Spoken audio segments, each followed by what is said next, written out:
Like کریں، subscribe کیجیے، bell icon کو دبائیں تاکہ ہماری ویڈیو سب سے پہلے آپ کے پاس پہنچ سکے۔ حضرت شیخ ابو ملی فرماتے ہیں جب وہ اللہ کا ذکر کرتے تھے تو مسکرا پڑتے تھے۔ لوگ کہتے تھے کیوں مسکرا رہے ہیں؟ وہ فرماتے ہیں کہ میرا اللہ مجھے یاد کر رہا ہے، میرا اللہ مجھے یاد کر رہا ہے۔ لوگ کہتے ہیں او ہو آپ کہہ رہے ہیں کہ میرا اللہ، آپ کو اللہ کیوں یاد کرے گا؟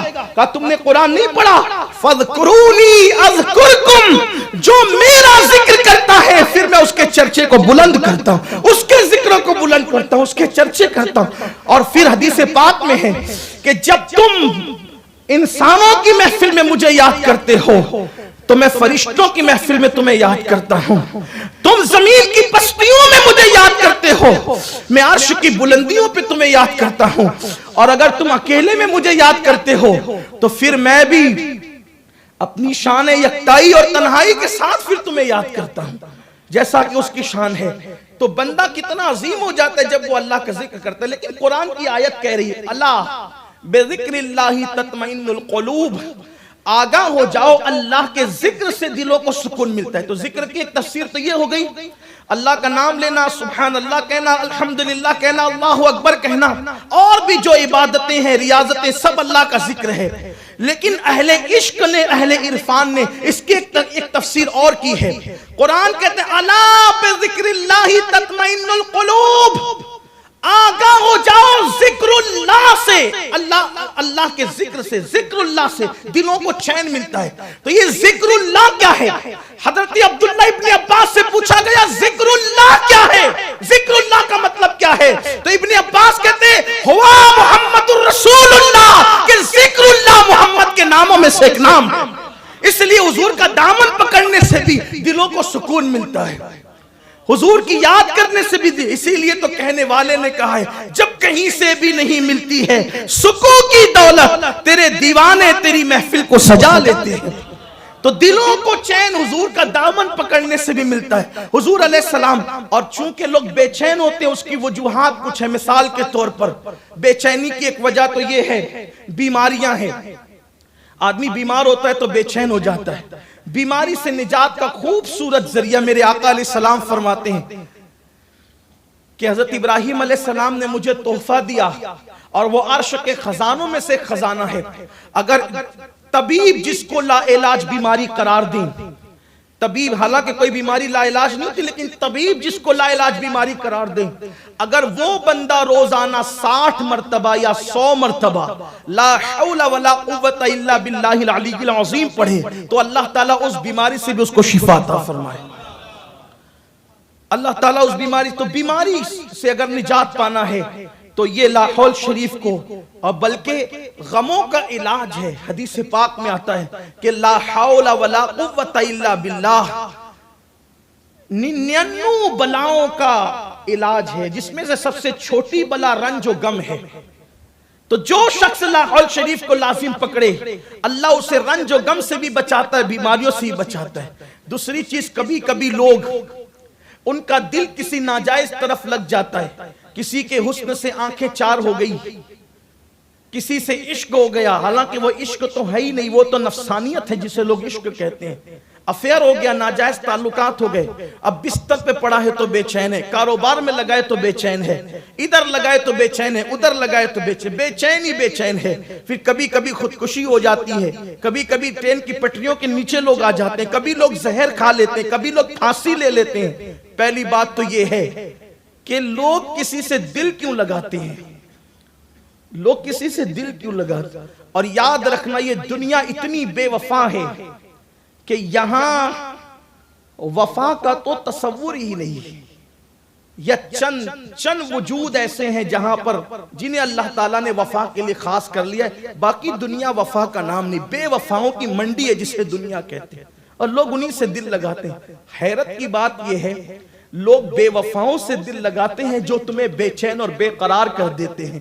آؤ اگر سکون کے متلاشی ہو اس سے دل لگائیں۔ دنیا کا وہ ناجائز محبوب یاد آئے تو سکون میں بھنگ ڈال دے، سکون کو کرکرا کر دے، سکون کو بے چینی میں تبدیل کر دے۔ لیکن آؤ ہم دعوت دے رہے ہیں اس محبوب کی عشق اور محبت کی طرف کہ اگر وہ غموں میں یاد آ جائے تو انسان کے غم خوشیوں میں تبدیل ہو جائے. ان کے نثار کوئی کیسے ہی رنج میں ہو، جب یاد آ گئے ہیں سب غم بھلا دیے.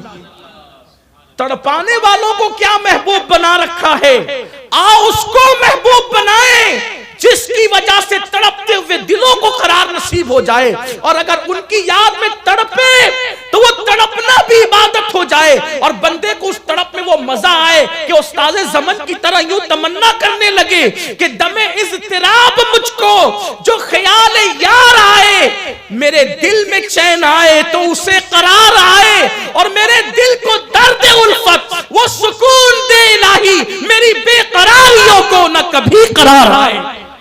ان کے عشق میں بے قرار ہونے کا مزہ پوچھنا ہے تو ویسے کرنی سے پوچھو. ان کے عشق میں بے قرار ہونے کا مزہ پوچھنا ہے تو بلال حبشی سے پوچھو. ان کے عشق میں بے قرار ہونے کا مزہ پوچھنا ہے تو جناب خباب و خبیب سے پوچھو.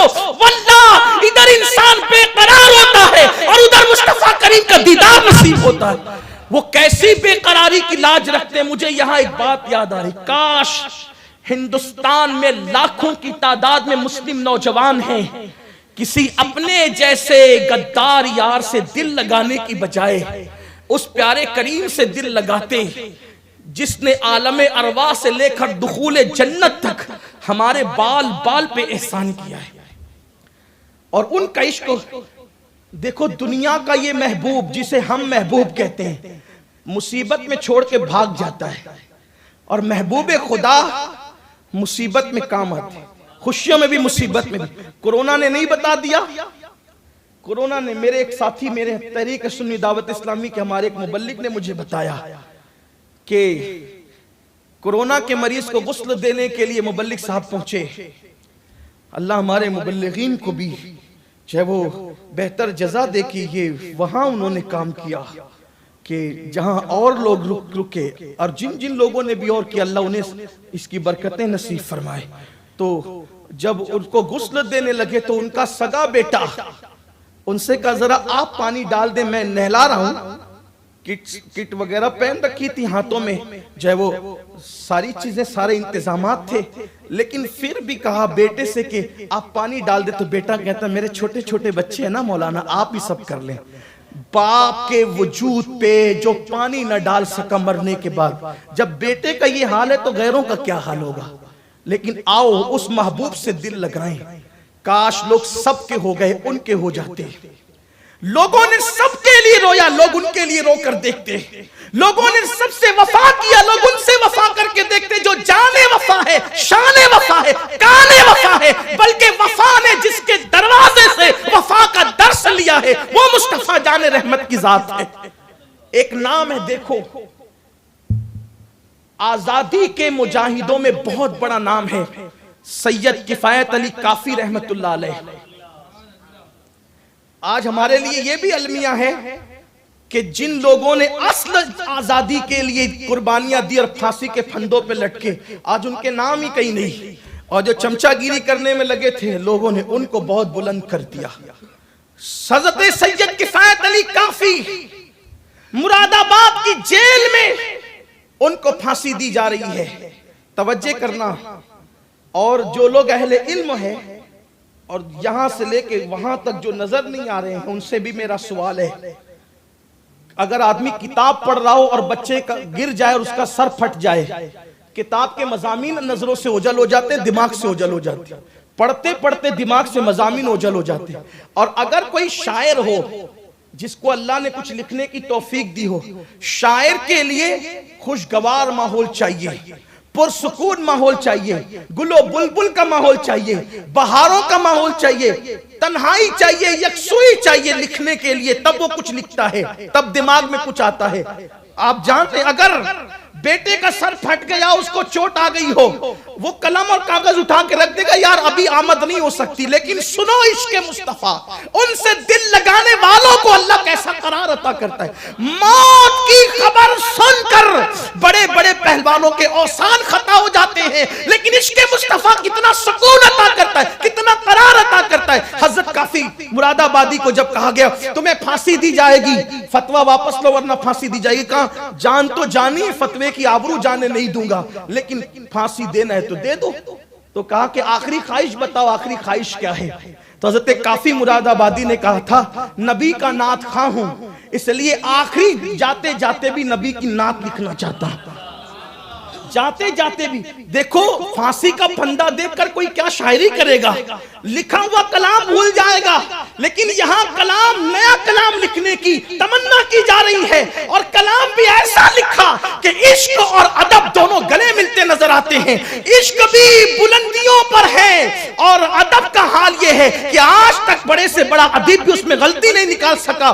کیا خوبصورت کلام لکھا ہے۔ اصل کی طرف لانا چاہتا ہوں، وہ سکون کیسا تھا، موت کی آئینے میں بھی موت کی سزا کا ذکر سننے کے بعد بھی سکون کیسا تھا کہ کلام لکھ رہے تھے، اور کلام میں حسن کیا تھا، کوئی گل باقی رہے گا نہ، کوئی گل باقی رہے گا نہ چمن رہ جائے گا، بس رسول اللہ کا دین حسن رہ جائے گا۔ یقین کتنا پختہ، عشق کیسا بول رہا ہے، کوئی گل باقی رہے گا نہ چمن رہ جائے گا، بس رسول اللہ کا دین حسن رہ جائے گا۔ اطلس و کم خواب کی پوشاک پہ نازا نہ ہو، اس تنے بے جان پر خاکی کفن رہ جائے گا۔ ہم سفیر و باغ میں ہیں، کوئی دم کا چہچہا، بلبلیں اڑ جائے گی، سونا چمن رہ جائے گا۔ جو پڑے گا صاحب لولا کے اوپر درود، آگ سے محفوظ اس کا تن بدن رہ جائے گا۔ شاہ نام شاہان زمان مٹ جائے گے اس دہر سے، نام شاہان جہاں مٹ جائے گے اس دہر سے، حشر تک نام و نشانے پنجتن رہ جائے گا، حشر تک نام و نشانے پنجتن رہ جائے گا۔ کہتے ہیں جو، اور کہتے ہیں کہ سب فنا ہو جائیں گے، سب فنا ہو جائیں گے، کافی وہ لیکن حشر تک، سب فنا ہو جائیں گے کافی وہ لیکن حشر تک، نعت حضرت کا زبانوں پر سخن رہ جائے گا۔ یہ نعت لکھی ہے تو انگریز افسر نے کہا یہ بڑا عاشق رسول اپنے آپ کو سمجھتا ہے، اس کے وجود پر استری پھیر دو، پھانسی سے پہلے استری پھیر دو۔ میں اپنی قوم کے ان جوانوں کو دعوت فکر دینا چاہتا ہوں، ہیرو ہیروائن کی جدائی کے مناظر کو دیکھ کر رونے والوں، عشق و محبت کی داستانوں میں الجھ کر، نفسانیت کے دلدل میں پھنس کر بے چین اور بے قرار رہنے والوں، ذرا اس محبوب پر بھی تو کوئی توجہ کرے کہ خالق کائنات خود جس کو اپنا محبوب بناتا ہے، جس سے محبت کرتا ہے، جس سے پیار کرتا ہے، جس کے لیے قبلہ بدل دیتا ہے۔ اللہ اکبر! میرے کریم آقا کی محبت کس قدر انسان کو سکون کی دولت، قرار کی دولت عطا کرتی ہے۔ انگریز افسر نے کہا پھانسی سے پہلے استری پھیرو۔ وہ دور تھا کوئلے کی استری کا، کوئلے بھرے گئے، انگارے لگائے گئے اور استری پھیری۔ جیسے کافی مراد آبادی کے جسم پر استری چلائی گئی، کیسے چٹکے ہوں گے، کیسے جلن ہوگی۔ ادھر جسم پر استری پھر رہی تھی، ادھر بے حجاب اور بے نقاب عالم بیداری میں مصطفیٰ جان رحمت کا جلوہ نظر آ رہا تھا، سرکار کا دیدار ہو رہا تھا۔ کافی رو پڑے کہ یا رسول اللہ بہت دیر ہو گئی، اگر مجھے پہلے پتا چلتا کہ جسم پہ استری پھروانے کی وجہ سے آپ نظر آتے ہیں تو میں بہت پہلے یہ کام کر چکا ہوتا تاکہ دیدار یاد سے اپنے آپ کو مشرف کر لیتا۔ یہ ہے حضور اکرم صلی اللہ علیہ وسلم کی شان کہ مصیبتوں میں وہ اس طریقے سے کام آتے ہیں، اس طریقے سے وہ مدد فرماتے ہیں اور اپنا جلوہ جہاں آرا بے نقاب کرتے ہیں۔ اور ان کا جلوہ تو ہے ہی ایسا کہ اللہ اکبر، حسن یوسف کو دیکھ کر اگر انگلیاں کٹ جائے تو درد نہیں ہوتا، تو حسن مصطفیٰ کو دیکھ کر اگر اس طریق پھرائی جائے تو پھر درد کا تصور کیسا ہے۔ بلکہ اللہ اکبر، حضور سیدی مفتی اعظم تو بڑے مزے میں کہتے ہیں کہ مریض عشق کا بیمار بھی کیا ہوتا ہے، جتنی کرتا ہے دوا درد سوا ہوتا ہے۔ اور امام اہل سنت کہتے ہیں جان ہے عشق مصطفیٰ، روز فضول کرے خدا، جس کو ہو درد کا مزہ نازے دوا اٹھائے کیوں۔ آخری بات تو اس لیے ان سے دل لگائیں۔ کبھی کبھی تنگ دستی ہوتی ہے، کاروباری اعتبار سے تنگی ہوتی ہے تو بھی لوگ پریشان ہوتے ہیں، بے قرار ہوتے ہیں۔ آئیے رزق کی تنگی کا سب سے بہترین علاج، سب سے آسان علاج، دین کو اپنی رزق میں ایک پارٹنر بناؤ، اپنی روزی میں، حلال روزی میں دین کو پارٹنر بناؤ۔ 2%، 3%، 5%، 10%، جتنی آپ کی نیت ہو جتنا آپ چاہیں دین کو پارٹنر بنائیں، اتنا میں اپنے منافع سے ہر مہینے ہر سال جو آپ کی تمنا ہو دین کے نام پہ خرچ کروں گا، غریبوں کی مدد کروں گا، بیواؤں کی مدد کروں گا، یتیموں کی مدد کروں گا، مسجد مدرسوں کی دین کی خدمت کروں گا۔ دین کو پارٹنر بنانے سے فائدہ کیا ہوگا؟ دیکھو جب دو پارٹنر ہوتے ہیں، ایک کہتا ہے کہ محنت تیری اور نگرانی میری، پارٹنر دو ہوتے ہیں، ایک کہتا ہے محنت تیری نگرانی میری۔ دین کو پارٹنر بنا لوگے، محنت آپ کرو گے، نگرانی رسول اللہ کی طرف سے ہوگی، اللہ کی طرف سے ہوگی، اور جس کا نگہبان اللہ رسول ہو جائے پھر وہاں نقصان کا تصور کیسا۔ اور اگر تنگی رزق کا ہم شکار ہیں، تنگی رزق کا اگر ہم شکار ہیں تو اس کے لیے بہت خوبصورت جو وہ رزق کی تنگی سے نجات کا ذریعہ اور سبب جو ہے وہ حدیث پاک میں موجود ہے۔ ایک صحابی حضور اکرم صلی اللہ علیہ وآلہ وسلم کی بارگاہ میں حاضر ہوئے اور عرض کیا، یا رسول اللہ صلی اللہ علیہ وآلہ وسلم، میں بہت تنگ دست ہوں اور تنگ دستی کی وجہ سے میں بہت پریشان ہوں۔ اللہ کے رسول علیہ السلام نے فرمایا، اگر تنگ دستی سے نجات چاہتے ہو تو جب گھر میں جایا کرو تو گھر والوں کو سلام کرو، اور گھر والوں کو سلام کرنے کے بعد مجھے بھی سلام کرو، گھر والوں کو سلام کرنے کے بعد مجھے بھی سلام کرو۔ یہاں پر ملا علی قاری رحمت اللہ تعالیٰ علیہ کی وہ بات عرض کر دوں جو شفا شریف کی شرح میں، کتاب الشفا کی شرح میں ملا علی قاری نے لکھا ہے کہ مصطفیٰ جان رحمت کو جب اپنے گھر میں جاؤ تو سلام کرو، کیونکہ روح مصطفیٰ جان رحمت ہر مومن کے گھر میں موجود ہے۔ آپ غور فرمائیں، جن کی گھروں کے اندر مصطفیٰ جان رحمت کی روح موجود ہو، ان کا دل کیسے گوارا کرتا ہے کہ جب وہ ٹی وی کے اسکرین پر وہ زنا کے مناظر دیکھیں، ان کی ہمت کیسے ہوتی ہے کہ وہ ٹی وی کے اسکرین پر کفریہ کلمات سنے۔ حضرت ملا علی قاری رحمت اللہ علیہ شفا کی شرح میں فرماتے ہیں حضور کی روح مومنوں کے گھروں میں موجود ہے، تو آقا فرماتے ہیں اپنے گھر والوں کو سلام کرو، پھر مجھے سلام کرو، اور ایک مرتبہ قل هو اللہ شریف پڑھو، اللہ تعالیٰ تمہاری روزی کی تنگی دور فرما دے گا۔ صحابی کہتے ہیں کہ اللہ نے اس کے بعد مجھے اتنا نوازا کہ میں اپنے پڑوسیوں کا مددگار بن گیا۔ تو اس لیے روزی سے تنگی سے نجات کا ذریعہ یہ بھی ہے کہ انسان جو ہے وہ گھر میں داخل ہوتے وقت سلام کرے، درود شریف پڑھے، اور ایک مرتبہ قل هو اللہ شریف پڑھے، ہو سکے تو 3 مرتبہ پڑھ لیں، اس لیے کہ کوئی 3 بار قل هو اللہ شریف پڑھنے کی برکت سے قرآن مقدس ختم کرنے کا ثواب ملتا ہے۔ اور پھر اس کے بعد کبھی کبھی بے چینی اور بے قراری گھر میں ناچاکیوں کی بنیاد پر بھی ہوتی ہے۔ باپ کی بیٹے سے نہیں جمتی، بیٹے کی باپ سے نہیں جمتی، بھائی کی بھائی سے نہیں جمتی، تو یہ ناچاکیوں کی وجہ سے ایسا ہوتا ہے۔ سیدی اعلیٰ حضرت امام احمد رضا خان محدث بریلوی فتاوی رضویہ شریف میں ناچاکیوں کا علاج لکھتے ہوئے بہت پیارا وظیفہ لکھتے ہیں، فرماتے ہیں جو شخص جمعہ کے دن 1000 مرتبہ یا ودود و نمک پہ پڑھ کے دم کر لے، اول آخر 10 مرتبہ درود شریف پڑھے، اور ہفتے بھر وہ نمک گھر کے کھانے میں استعمال کرے، تو اللہ گھر والوں کے درمیان محبت پیدا فرما دے گا اور ناچاکیوں کو ختم فرما دے گا۔ لیکن اس نمک کی ہانڈی کو یا نمک کے برتن کو یا ودود پڑھنے کے بعد پھر زمین پہ نہیں رکھا جائے بلکہ اونچائی پہ رکھا جائے، اس کو زمین پہ نہیں رکھنا چاہیے، اس کا ادب کرنا چاہیے۔ امام اہل سنت فرماتے ہیں پھر جمعہ پڑھتا رہے اور یہی کرتا رہے۔ عورتیں بھی اس کو پڑھ سکتی ہیں۔ بہت ساری خواتین کہتی ہیں کہ جو ہے وہ یعنی کہ شوہر سے نہیں جمتی اور یہ حالات اور یہ معاملات ہوتے ہیں، اس لیے میری گزارش ہے کہ خواتین بھی اس کو پڑھ سکتی ہے، اور عنوان بہت طویل ہے اور وقت قلیل ہے، اور چونکہ ہمارے امیر ہمارے قائد ہمارے درمیان تشریف لا چکے ہیں، اس لیے میں اپنی گفتگو کو یہیں پر ختم کرتا ہوں، یہ دعا کے ساتھ کہ اللہ ہم سب کے دلوں کو قرار اور سکون عطا فرمائے۔ میرے دل کو درد الفت وہ سکون دے الہی، میری بے قراریوں کو نہ کبھی قرار آئے، جو چمن بنائے بن کو، جو جنا کرے چمن کو، میرے باغ میں الہی کبھی وہ بہار آئے۔ حسن ان کا نام لے کر تو پکار دیکھ غم میں، حسن ان کا نام لے کر تو پکار دیکھ غم میں، کہ یہ وہ نہیں جو غافل پس انتظار آئے۔ گفتگو کے درمیان کوئی غلطی ہے تو اللہ معاف فرمائے۔ کمنٹ شیئر ضرور کریے۔